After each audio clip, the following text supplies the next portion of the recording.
birthday today, dog. Offense, great drive. Go! He's up. 1, 2, 3. Welcome to Training Camp Live, presented by Honda. Another beautiful day here in Florham Park at the Atlantic Health Jets Training Center. The Jets back in pads on the football field. Yesterday, the Jets were just in shells. Look, we have a jam-packed show here on Training Camp Live presented by Honda. We're on the patio. I'm Ethan Greenberg, Eric Allen, joined by Ryan Clark. First of all, can we just start with the shirt right here? We're looking at an I Love Robert Saleh shirt. You got the vintage hat on. How did this come to be, the T-shirt? Well, I got the T-shirt made. I thought it was a good idea after I saw the I Love Hard Knocks T-shirt he got to wear to start camp. I just think it's cool to be here, to be invited, get an opportunity to see who the Jets are, not only as who they are as players on the field, but the way that the organization is run. And this is the team that's trying to win a championship. When you go out and get Aaron Rodgers, you know, that's what you make that acquisition for. But it's also about fun. Like, this is training camp. Training camp gets dull, right? So I figure if I'm going to come out here, at least go to training camp and bring some life, bring some energy, and hopefully Coach laughs, because I've never really seen him smile except for when he's talking about Aaron. And so I'm going to see if I can get him to crack a smile Well, today. that's what I was wondering. Has Saleh seen you yet this morning, Ryan? No, he has not seen me. I also just put this shirt on to do this segment and do this show. I was out there at first, but I was incognito in all black. But I'm going to go back downstairs in this.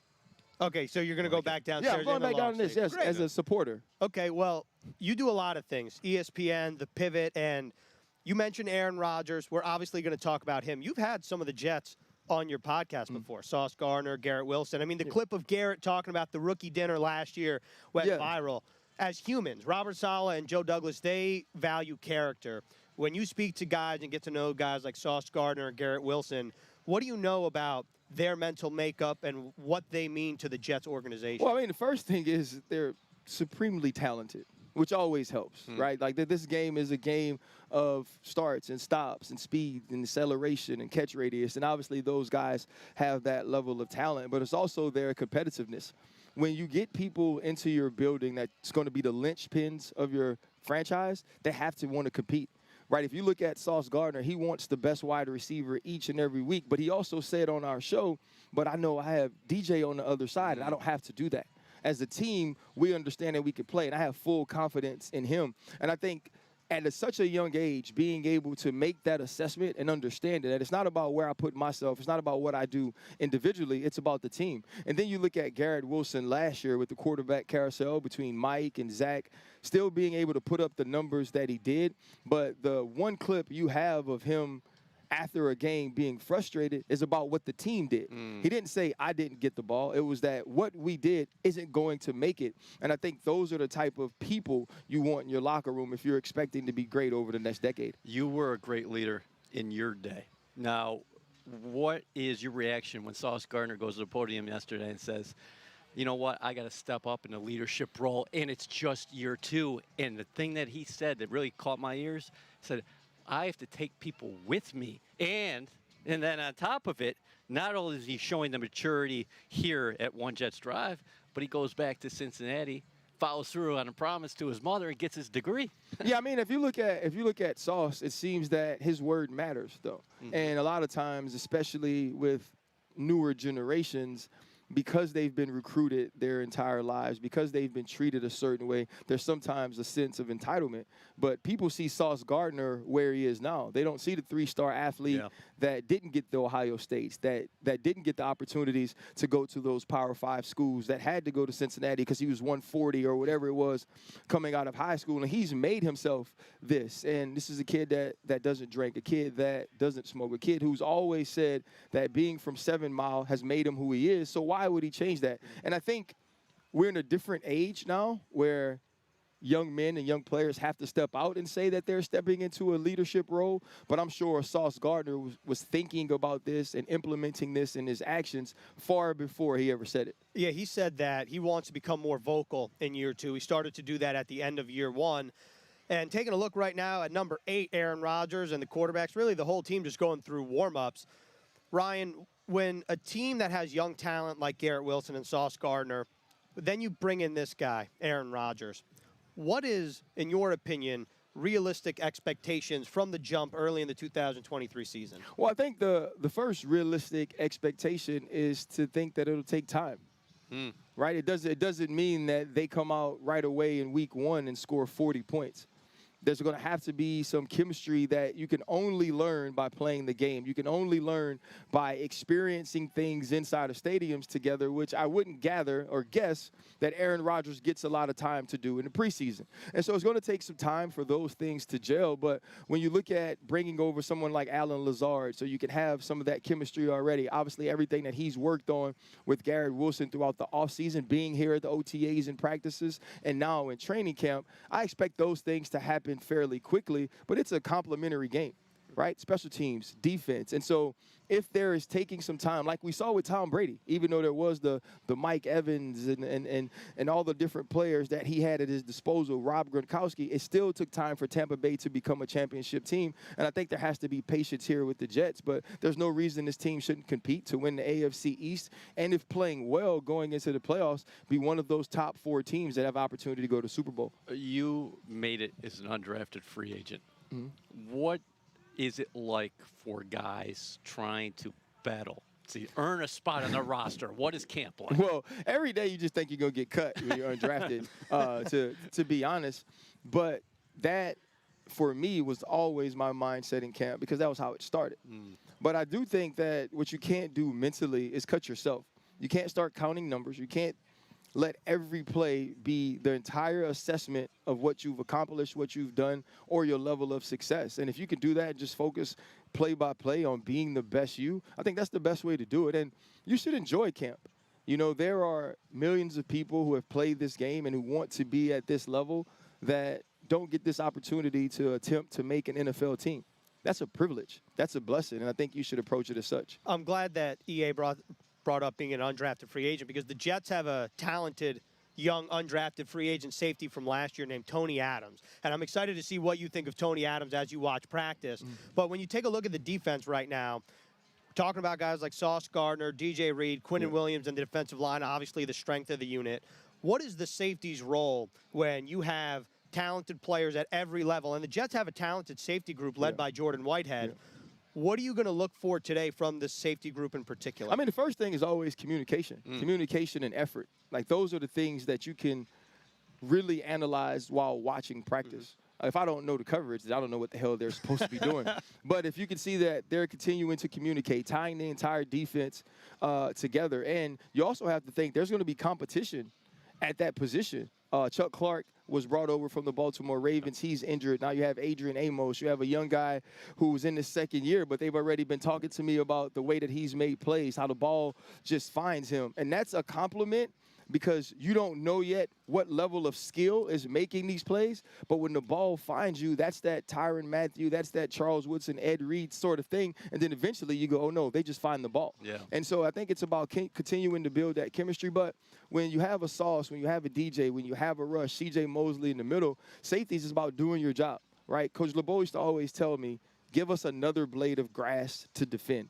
And that's your job. Make sure that your team has another opportunity to get a stop. How much will it help Whitehead and whoever starts at safety next to him, that perhaps they got the best trio of corners working with them in the National Football League? You can make that argument if you got Sauce Gardner on the outside, DJ Reed on the outside, and then Michael Carter the second playing nickel. I mean, you look at Mike, you know, he's now playing a position in nickel that's really changed, right? It's basically a part of your base defense now, to where a nickelback would be you would think of him as the fifth guy, someone coming off of the bench, or you move a safety down and bring another safety in. No, you have to scout that position now. And when you find one, whether it's the Kenny Moores, the Mike Hiltons, the Michael Carters, you keep them. And so I think that for safeties, that makes the job easy, but it also puts the pressure on you, right? Because everybody's expecting those good guys to play well, right? It's about what plays you make when they may get beat or there is a miscommunication. How do you continue to tie the defense together? And that's your job more than anything. Ryan, we have one more question for you on Training Camp Live presented by Honda. We appreciate your time. The X factor for this Jets team, whether it's a player or a position, in your opinion, is who or what? Offensive line. Period. I mean, think about all of the discussions we've had, right? The discussions about the quarterback, the wide receiver, the defense. We haven't had that, hey, the offensive line is going to be great. Yeah. Mekhi feels a little sore in this first preseason game. Like if we can get an offensive line to protect 8, sky's the limit for this team. But no matter who you are, how great you are, even if they're going to try to rush you into the Hall of Fame before your time for waiting up, which Aaron Rodgers should go in the day he retires, he can't make plays off of his back. And if there's some chemistry with that unit, I believe that this team has a great chance to start out hot and continue that way throughout the season. Look, we said we had a jam-packed show. That was Ryan Clark. We appreciate your time. Let's head down to the field with Caroline Hendershot and Matt Sims. Thanks, Ethan. All right, here with former Jets QB Matt Sims. Matt, first time back since your playing days. How's it going? Yeah, it's pretty surreal. It's great to be back. I'm having a great day. I'm here with SiriusXM, and yeah, just ready to watch some ball. I actually already tried to sneak on the field and steal a rep. Unfortunately, security got me before I was able to get there, but I will try again here shortly. Yeah. All right, we'll keep our eyes peeled for that. What did you think of what the Jets were able to do this offseason with the obvious addition of Aaron Rodgers, but all of the additions that they brought in to kind of bolster this team? It's so exciting. I think Joe Douglas just has an absolute just understanding of the pulse of the NFL, where the NFL is going with these young football players, and how to evaluate them and find the right pieces. And you know, you hear him speak about it all the time, about the character, right, of the players and how important that is. And I think he's just done an unbelievable job of finding the right character guys that fit into this New York hysteria that I'm sure you're really well accustomed to now, and especially now with Aaron here. There's just that great mix of just old and young together, and I think that's what you really need to make a great football team. Yeah, I don't think we can talk about that enough, of the impact that Aaron Rodgers has on the field, obviously, but also off the field for such a young team that the Jets were last year and still this year. What is that like as a former quarterback yourself? Like, what is that impact that he really brings? Yeah, I had that experience when I was in Atlanta. I was with Matt Ryan, and Matt Ryan, I was able to see him go through a year where he struggled with Kyle Shanahan in his first offseason, and then that next year coming back and being the MVP of the league, and then taking us to a Super Bowl. So, you know, just the information that these guys have accumulated over the years through the thousands of reps that they've gotten in practice in the games, it's just, it's invaluable. And I think for guys like Zach, it is so amazing to be able to just get like that cheat code, you know, from someone who's done it as long as he has, as successful as he's done it, with the influence of guys like Brett Favre and all that. Like, it's unbelievable, and that's just kind of like that stuff that gives you goosebumps and excitement about this season.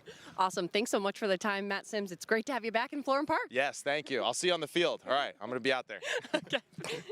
Matt, Caroline, appreciate it. Jets football is almost here, and it's time to lock in your season tickets. Be at MetLife Stadium for the biggest games of the year when the Jets host the Chiefs, Eagles, Bills, Chargers, and more. Secure your seats now at nyjets.com. You're watching Training Camp Live, presented by Honda here at the Atlantic Health Jets Training Center. Ethan Greenberg, Eric Allen. We had Ryan Clark. We had Matt Sims. Now we have Quincy Enunwa back in the fold. Q, what's up, man? What's going on, man? It's good to see y'all. So the Jets played their first preseason game. I think it's earlier this week now. Today's Sunday. Thursday, I don't know. Yeah, semantics, I think Sunday's the start of the week. A couple but who days cares? ago, exactly. Yeah. A couple days ago, the Jets played their first preseason game. Canton, Ohio. The Jets lose. Again, the preseason has no indication of what's going to happen. The Jets didn't play really any of their veterans, a real young group for the New York Jets. When you were watching that game, Q, obviously you got to take things with a grain of salt. Was there anybody that stood out to you? Yeah, I mean, that's tough. I mean, I think the beautiful thing about the preseason is you get an opportunity to see a depth, right? So you saw Taylor making some great catches down the sideline. You saw Zach getting an opportunity to show some poise in the pocket. I think that was really encouraging. You know, Mekhi got a few reps in there. You know, I saw even Brownlee making a few plays on a drive.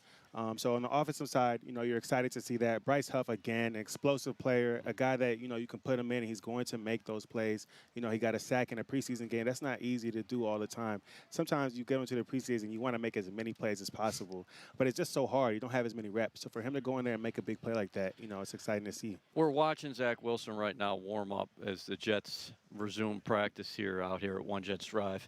3 of 5 overall, very short stint against the Cleveland Browns. It included a long distance call to Malik Taylor that actually Zach Wilson said Aaron Rodgers made the play call. So what did you think about Wilson? And you've been out here at practice. Yeah. It's not like you're jumping in right now and this is your first practice. Right. What have you sensed from him this summer? Man, so he went up to the podium, I think, one of his first times, and I saw the way that he was answering questions. And, a lot of people use this word in a negative connotation, but he looked really humble, right? He didn't look like he had been humbled, which I'm sure that kind of happened through the process of losing your job and all those different things. But he looked really humble. He looked really, almost like he learned a lot from his experience. And I'm excited to see what that kind of parlays into the season, because you're talking about a guy that, there have been all types of different things about his personality and things like that. So to see him come to practice and just work, put his head down, I think that's going to be really good for his future. What do you think about Alan Lazard's juggling skills? Honestly, Other football. I was going to say, pretty impressive considering he plays the positions where you need your hands in football. Right. And obviously he's playing football. I think you can do that too, can't you, Q? Back in the day, my first sport was soccer, but now it's been so long. Oh, was it really? Yeah, my first Oh, sport yeah. was What soccer. position were you? Oh, whoo! Don't get me there. I played goalie a little bit. I played forward a little bit. Okay. But yeah, it was fun. It was definitely fun. It helped me a lot with my footwork, in terms of getting into football. It's fun every day of practice. We've seen that so We far. have. And there's one of the cornerstones of the Jets team, and especially the defense, of course, number 95, Quinton Williams. He was talking to the media yesterday about what it's going to be like for the Jets to go up against the Carolina Panthers in practice, and that's right around the corner. If we're going to take a look at the important dates as training camp continues to roll on here, the Jets have 2 practices at Wofford College with the Carolina Panthers August 9th and 10th before the preseason game on the 12th. Then a pair of joint practices here against the Tampa Bay Buccaneers August 16th and 17th before the preseason game against Tampa Bay at MetLife Stadium. Then, of course, the Jets play the Giants. Jets technically the away team there, but obviously that's a home game essentially for both teams. And then that's one big date at the end, August 29th, final roster cuts. So the Jets will go from 90 players to 53 players. There's no intermediate 75, 60. It's just all straight from 90 to 53. Obviously, you can cut some guys if you want. The Jets actually just announced a pair of roster moves themselves. They released Hamza Nasruddin and Malik Hall, 2 linebackers, and they signed Nick Vigil and Sam Aguavan, 2 linebackers. So a little bit of a shuffle there. But Q, when you think about what's coming up in joint practices, you were talking about earlier how in the preseason you want to make as many plays as you can. How do you do your job but also make an impression on the coaching staff in joint practices against a different team? Yeah, so that's, again, it's kind of the same concept. You got to go into that mindset with every little small step. You can't think big, because the bigger you think, the harder it is to make those big plays. When you take the small steps, eventually they'll accumulate and it become a big play for you.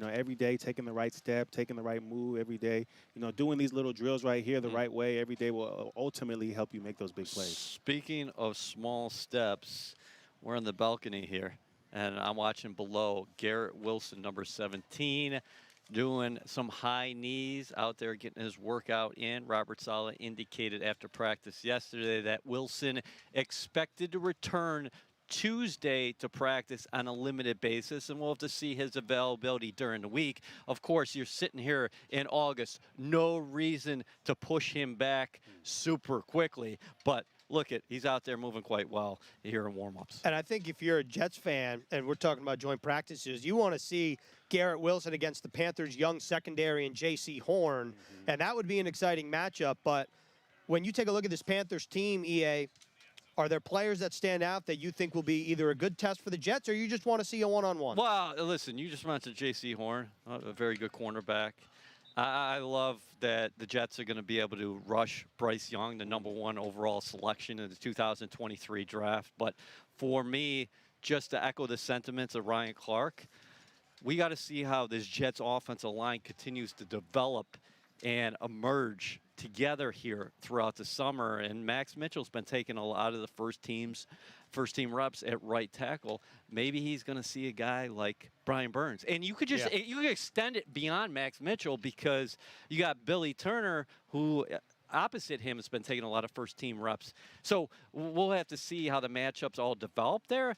But as a whole, I'm really going to pay attention to the Jets offensive line. And Burns is I would say one of the most talented young pass rushers in the NFL. And Derek Brown is on the interior for the Carolina Panthers, the young Auburn player drafted in the top 5 a couple years ago. Quincy, let's just play hypothetical here. Let's say after the joint practices, if you're a Jets fan or if you're watching practice, you want to come away from those 2 practices feeling what about the Jets or seeing what? Oh, that's tough because I think it's really hard to get a good read on what's going on during training camp. Like I said before, a lot of these plays are scripted. A lot of these things I want to see how we do on this play, regardless of what the result is. How can you execute the play that I'm giving you, right? So as a fan, you're going to see it, and you might see a lot of things that don't look great to you. But as a coach, you might understand, like, okay, this guy made the right step here. Even if the play wasn't called against the right defense, at least you did what I coached you to do. I think we're going to see some great moments. Remember a couple years ago when Robert Saleh took over the Jets, that first year they had joint practices with the Green Bay Packers,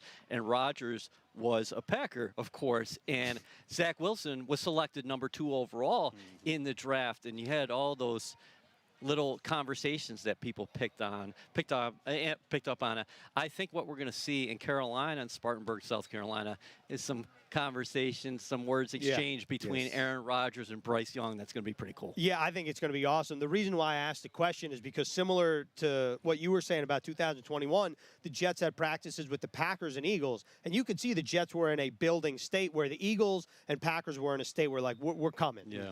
I feel like if you're a fan, you want to be the Packers and Eagles of 2021 against a team that has the number 1 overall pick and Bryce Young, a young team, a new coaching staff. You think that's a fair take? I like that. Yeah, no, that's a really good take. I think that's a good perspective of it, right? I think a lot of times I'm thinking of, as a player, you want to go out there and you really only think you can get a lot of wins on one-on-ones. Sometimes during the passing plays you'll get those opportunities, but it's a really good idea that, okay, this is a team that's ready to make a Super Bowl push, whereas this other team is more developing. So you should really be able to see the difference between the two teams. Yeah, you're right. You both are right. The Panthers are at the start of something. You got a new head coach, new systems, Frank Reich on board. That NFC South is going to be very interesting.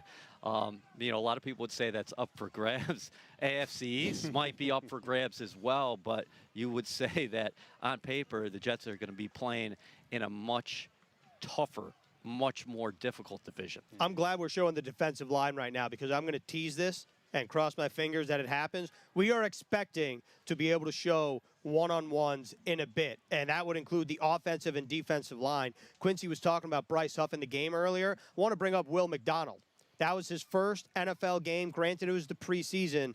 We saw the bendability. We saw the flexibility, the freakiness. What do you think the benefit is for a young guy like that, Quincy, to go up specifically in practice against a different team and not seeing Max Mitchell, Billy Turner, Mekhi Becton in the tackles over and over and over again? Well, every rep counts, but I think ultimately playing against the same guys is actually a lot better, in my opinion, because you get to work on those different skills, right? Because you're going against a guy that's seen this past move that you've already done, so you have to figure out a new move that you can do against this guy.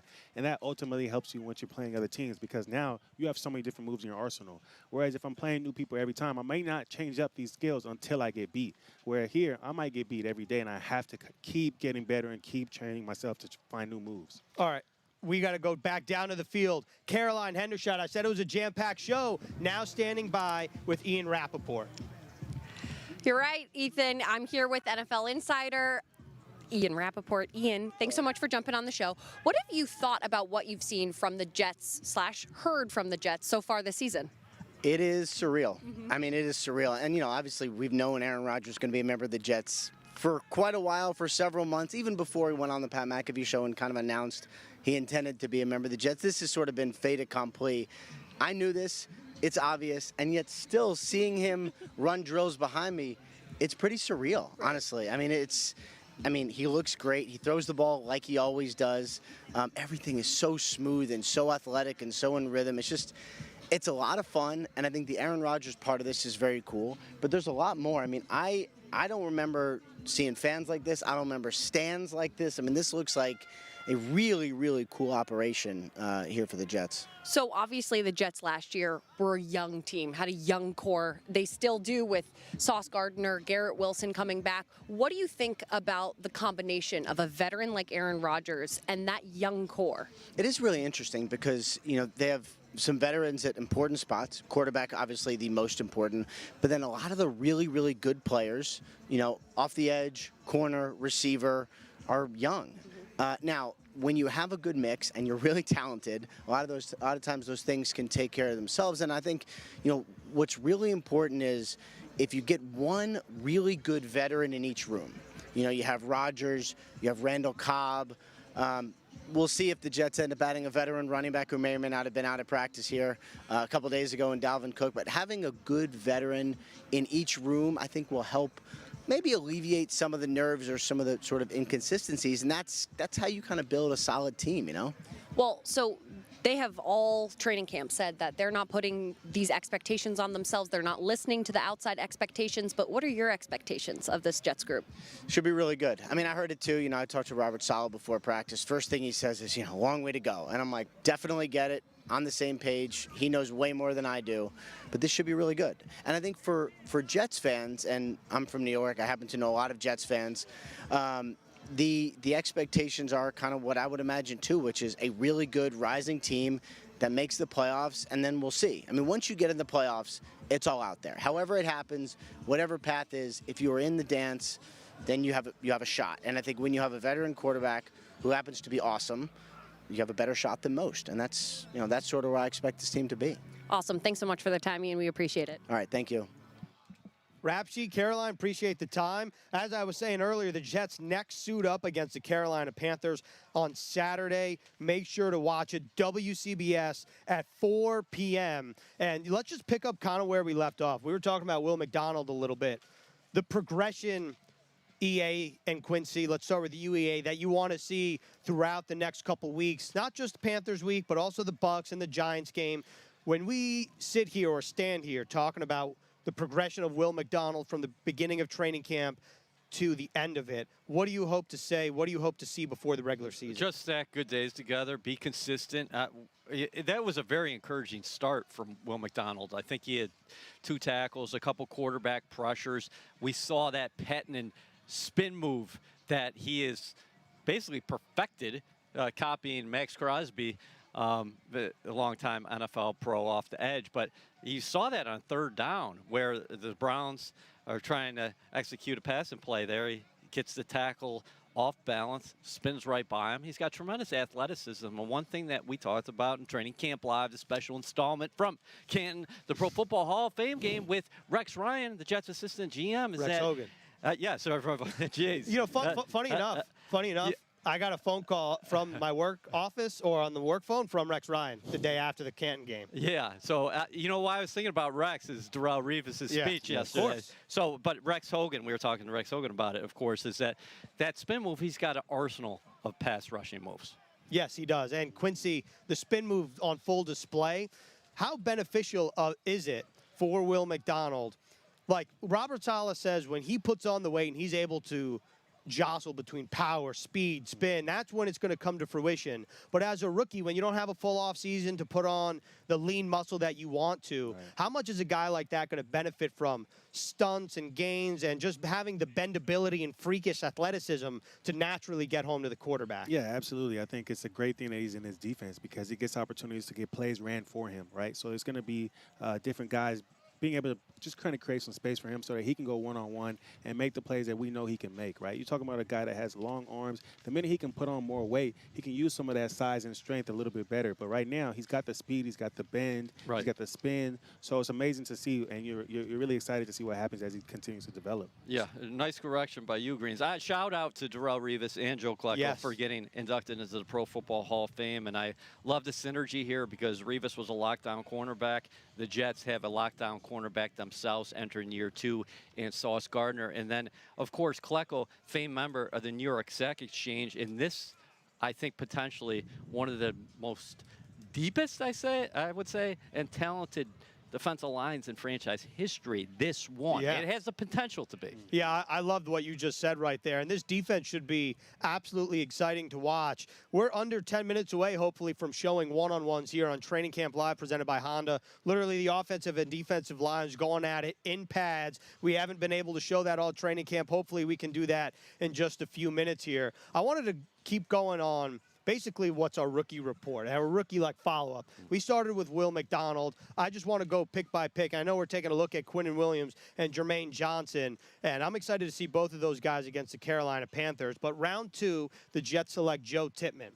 The Jets have a center competition. Connor McGovern, Wes Schweitzer, Joe Tippmann. Tippmann is the only one that hasn't taken first-team reps, to my count, at the center spot, or really just at all with the Jets' first team. And with Tippmann on Thursday night against the Browns, he started the game. I'm almost positive he ended the game. So he got a lot of work to be done as someone that is not an offensive line specialist.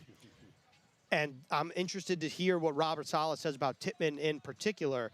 Quincy, what do you hope to see out of a young offensive lineman where you're not really game planning against your opponents? Right. I think it's imperative right now for him to take in the mental reps, right? You're playing with a veteran quarterback that knows so much of this offense, knows so much of the NFL, knows so much about the fronts that he'll be going against. So I think in this moment right now, while he's getting these mental reps in practice, not in the first team, but in the second team, and then getting those game reps, as many game reps as he can get, it can only help him develop and become a better player because he's got a lot of guys that are going to be depending on him when he gets in the game. And so you don't want a young offensive lineman to go in there and not know what he's doing and not know what he's seeing. And he's obviously a big dude, 6'6", EA. 46 offensive snaps against the Browns. So the big thing there is that he's getting experience because a lot of times out here on the practice field, he's been the third guy in a team period. Right. So sometimes that might be a limited amount of reps. So he got good action, good experience. EA, how about the guy that was drafted after Tippmann, teammates of Israel Abanikanda, who we'll talk about. Number 67, you can see him on your screen. Carter Warren, this is a guy who dealt with injuries his final year at Pitt. Joe Douglas said he really liked him. We just saw him taking a right tackle set there. He plays both sides, and he was the first tackle up in at left tackle after Mekhi Becton. I thought he was effective. We'll talk to Brian Baldinger about this later, but Carter Warren, 43 snaps in all, and I thought he did a very nice job out there on the outside playing left tackle. And I thought that was a performance that you want to see from a guy who he's not going to be forced into action this first year unless you have this slew of injuries like you did last year. And that's why Max Mitchell, who was supposed to be a developmental prospect, becomes a starting tackle for you. But Carter Warren's got potential to be a swing tackle for you early. I definitely agree. We'll see what the development looks like there. Remember, the Jets drafted Max Mitchell to be that swing tackle last year. He came on. He was thrown right into the fire. I don't think that'll be the case for Carter Warren this year, but you never know in the NFL. And Quincy, we'll leave you with this in terms of our rookie report here. Carter Warren's teammate, Israel Abanikanda. Izzy went to the hizzy, and he got busy. Every time I have the opportunity to work in all three, I have to. As you should. But Rex Hogan said on our special installment of Training Camp Live presented by Honda that in the beginning of training camp, Izzy wasn't showing like there was enough urgency in Robert Saleh's opinion. Like he was going a little to the outside. He was picking and choosing where he wanted to go, and now he's being a little more decisive. He got the 10-yard touchdown. You saw the acceleration. As someone who's been a rookie in this league before, what is it like where you start to go from 101 football IQ to 201 to 301 just as a rookie? Yeah, I mean, getting that first touchdown is amazing for his confidence, right? It lets him know that he's here and he's able to do it, right? And I say this every time. I think anytime you can get the ball in your hands in the NFL and realize that you can make plays, it's only going to help you become a better player. So it was exciting to see him come off the edge, dive in for the touchdown, get a little celebration in. All those things are going to mount up and continue to help him just become a better player. 27 yards in all, Israel Abanikanda, 9 carries, and he showed, like you talked about, the athleticism, and also when he saw the end zone, nothing was going to deny him from getting to the pylon. So good finish. It was definitely a great finish. That was a great finish for Quincy Spot here on Training Camp Live presented by Honda. Quincy, appreciate the time. Beautiful day here in Florham Park at the Atlantic Health Jets Training Center. Right now, taking a look at Joe Douglas on the left. You can't really see his face because he's not only being blocked, but he's also wearing the camo hat. So he's incognito. Yeah, talking to Vice President of Communications, Jared Winley, I think. That is absolutely who that is. And Jared's got the bucket hat. He knows how to come out here and deal with the elements at training camp. He knows that it's a hot day today. They're both in long sleeves. You got to give credit to where it's due. Robert Saleh also rocking all the time, the longs and longs. I couldn't do that, so I got to tip the cap. And I did say, I've been saying this over and over again, but it's just true over and over again. Jam-packed show. Now we got Brian Baldinger back in the fold here on Training Camp Live. Ethan, good to join you guys again after your first preseason action up there in Canton, Ohio. Yeah, we got a couple questions for you. You're the offensive line guy. We were talking about Joe Tippmann, Carter Warren. What did you think about the way they played? Well, I saw Joe go in there. I mean, he played all the first 4 snaps, I think. And you look at the big throw from Zach Wilson and Malik Taylor. I mean, he's in the middle, just keeping that pocket flat right there. You look at him on the touchdown run by Izzy Abanikanda. He's get to hook block on a, kind of a wide 2 technique right there, but good first lateral step. You just saw him solid in the middle. Like, I can't speak to the calls that he made, protections and things like that, which is a big part of playing center. But I thought it's just the mechanics of what he was able to do, because I think people were concerned coming out of Wisconsin at 6'6", would he be too tall? But he's got good knee bend. And so it wasn't a problem in Wisconsin. It wasn't a problem on Thursday night. But I just thought mechanically he looked really good. We started the show with Ryan Clark. He's out there now talking to head coach Robert Saleh. What did you think about Clark's long sleeve shirt? I love Robert Saleh today. Well, he's got it rolled up here a little bit today. Okay. I did talk to Ryan. He had the long black sleeves on earlier, but he looks like a guy that's been through this before. Like training camp is nothing new to him. So I think he knows what he's doing when he comes out here. Former undrafted free agent too. Yes, that's right. I'll tell you what, he looks like he still could play a couple snaps. Yeah, he's in good shape. He's in good shape, man. So the preseason, Baldy, obviously, as an undrafted free agent, you want to make an impression on the team. Jason Brownlee's been making an impression in practice. He had a couple catches in Canton. Xavier Gibson muffed the punt to start the game. Then he showed off the wheels on the kick return. What do you think about those 2 guys, and how imperative is it that they make an impression on special teams? Well, I think it's highly imperative that you can contribute if you're going to be part of the 53-man roster. So, yes, the more you can do, the old saying. But I think, right now you got to prove yourself as a wide receiver. Brownlee, coming out of Southern Miss, he's got all the skills, right? He's big, he can jump. He's got a 40-inch vertical jump. Like, all that stuff is great. You got to do it in the games. He caught back-to-back passes the other night on the touchdown drive. But I just thought he had a good block on Izzy's touchdown run there in the end zone. So you're just looking for the things that allows you to see that he's competing. I thought both guys competed really well. You see him compete out here. I think they've been out here every single day. You don't want to miss any days, especially if you're a rookie free agent. I don't care what you feel like. Like, you want to be out here for every practice, trying to prove yourself every day. This guy's proved himself throughout his career, number 8, Aaron Rodgers. We haven't talked to you yet about this. He restructures his contract, team-friendly deal. He says it's a win-win-win for everybody.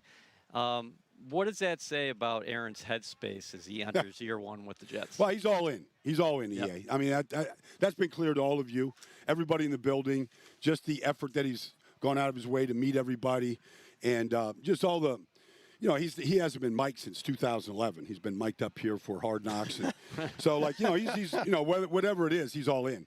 But, the contract, I mean, look, he said it the other day. Look, if they want to bring somebody else in, they've got the flexibility to do that.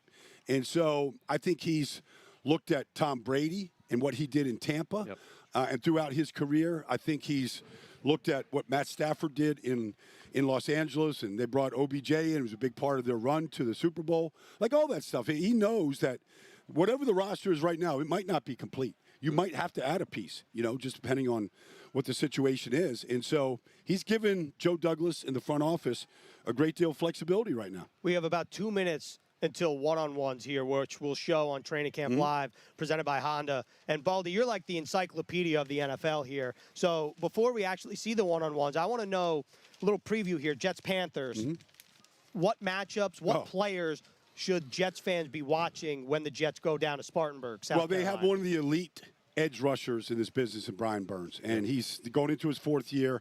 He's gotten better every single year, but the one thing about Brian, he's got every move in the book. He's got a spin, he's got speed to power, he can ghost you. Like, he can beat you a lot of different ways. I mean, and he plays both sides. So all the tackles will see Brian Burns. That's a great matchup right there. You remember Frankie Louvu? Of course. Oh, yeah. I mean, Frankie Louvu's made a name for himself down there in Carolina now. Like, he stepped his game up. He was here, I think, maybe for a year, but he certainly has proven himself. And then inside, Derek Brown is just, he's Quinnen Williams. But bigger. Bigger, probably not quite the pass rusher that Quinnen is, but he's got power. He's a very difficult guy to handle in the run game, one-on-one in pass blocking. They've got some horses inside. Speaking of horses, where do you stand on Delvin Cook right now? Ian Rappaport mentioned him before. It feels like a year ago he was out here, but I think it was last Sunday he took in practice and watched the Jets go through a workout, obviously talking to team officials. Do you think he's a good fit here, and where does he ultimately wind up, Baldy? Well, I think, he's like a lot of these running backs are out there, but Dalvin's at the top of the list of guys that are still available. He's a great teammate. He's a great player. He loves the game of football. Now, I think the Dolphins are interested. I think the Patriots are interested. I don't know if he's looking for leverage here to find the highest bidder, but he would fit here. I don't see Brees out here today, and I don't know what the timeline is, but the last thing you want to do to Brees is to rush him. I remember talking to Jamar Chase just the other day in Cincinnati, and he was saying, I don't want Joe Burrow out here week 1. I'm okay with it. Last thing we need is for Joe Burrow to have any kind of a, hiccup in his recovery. Yeah, and so, that's a veteran player talking. Like, we need him in January. We need him in, December run.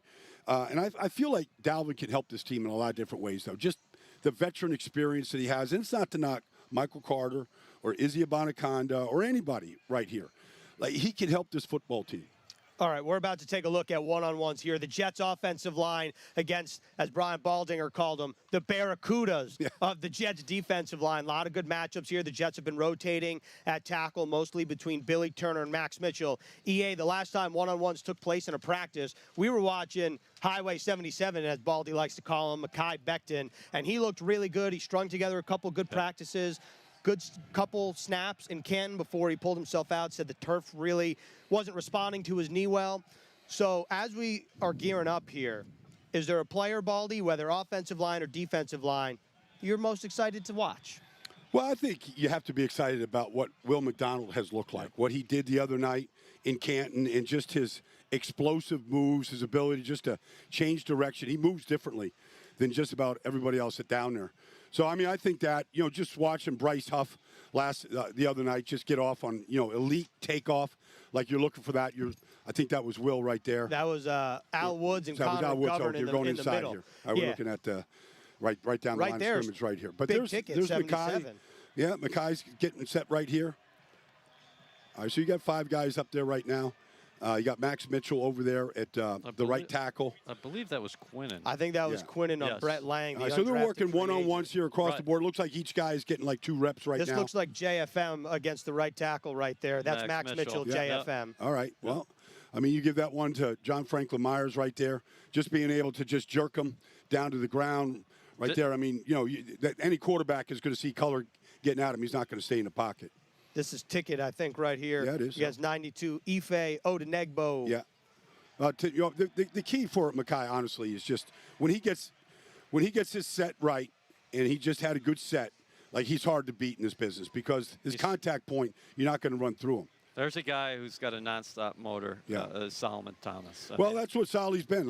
Yeah. He was drafted at the top of, the draft, way back when.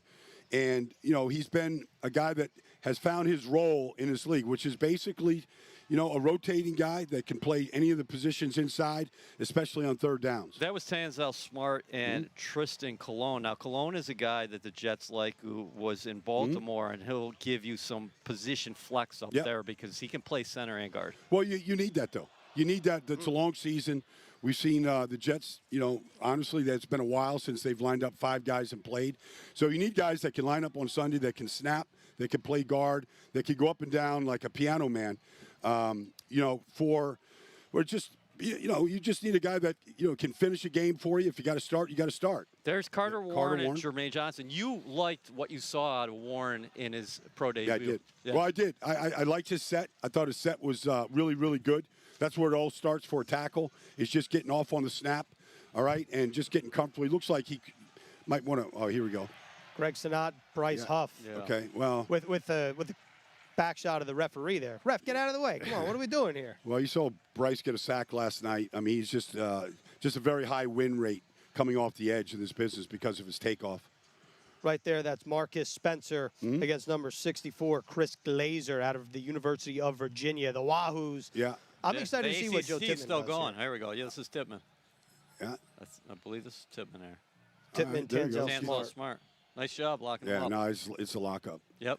Really, He looked good right there. How does Tippmann start to, make a name for himself here because he's in the middle of a center competition? How does he continue Well, to he's stack? got to win the trust of his quarterback, number one. I mean, Aaron Rodgers is relying on the center to make sure that all 5 guys up front have the right call, including the tight ends at backs at times. But he's got to be able to, identify the mic. He's got to be able to identify the overloads, where the blitz is coming from, redirecting traffic up front to handle overload-type pressures. You probably won't see much this week in that department. You didn't see much from Cleveland. But, that's a big part is Aaron Rodgers' trust in his center. He's played with a lot of great centers throughout his time in Green Bay, and that's what he's kind of counting on. There's Billy Turner. Yeah. Former Packer, and of course he was with Nathaniel Hackett last year in Denver. Most of the time here throughout camp, as we're seeing right now, he's been lining up at left tackle. Again, Dwayne Brown's still on the PUP. Baldy, at least a couple weeks away from returning to practice. Yeah, well, I mean, look, they're counting on Dwayne. They're counting on him. I mean, to anchor that left tackle position. He played well when he was healthy last year. Just get him healthy. He knows how to play. I don't know how much work he actually needs, but I think everybody needs work. I don't care how old you are, how long you've played. I think you need to get out there. And so you like to see him in pads before they line up against Buffalo in that first game and feel comfortable in the pads and comfortable with who's ever playing next to him. Whether it's Lakin or, whoever's going to be in there, you want him time to work with him a little bit. Right now we're taking a look at Isaiah Mack and Brett Lang, which is not to be confused or not related to Randy Lang, who is, of course, the best statistician on the East Coast, works for NewYorkJets.com. Great stories on Klecko and Rivas. You got to check those out on NewYorkJets.com. Nice right job. now, there's a stand-up position. Oh, he's down. Here's Will McDonald, Carter Warren. All right. Kind of lost his balance there a little bit. Yeah, I mean, but, all you do is you just get to the next rep. You just get to the next rep. You just try to win. He's working out of a 2-point stance right here like he did most of his time at Iowa State. He's got an elite takeoff. But now, there we go. He's just work inside. Like that turn at the top, his ankle flexion is what, I mean, we're getting technical here, but that ability at the top of that rush, be able to turn and angle towards the quarterback is what you're looking at. This guy is, he's just a good player. That's why we have you on for the technical stuff. Yeah, but like he got inside right there in Mackay. Okay, like if you're going to open up, he's going to take it. Like he's just got. Like, you watch him from the sideline against just about anybody he plays against. His takeoff, I don't even know if he looks at the ball. I think he's reading the offensive tackle's foot sometimes because he's beating the tackle off the ball.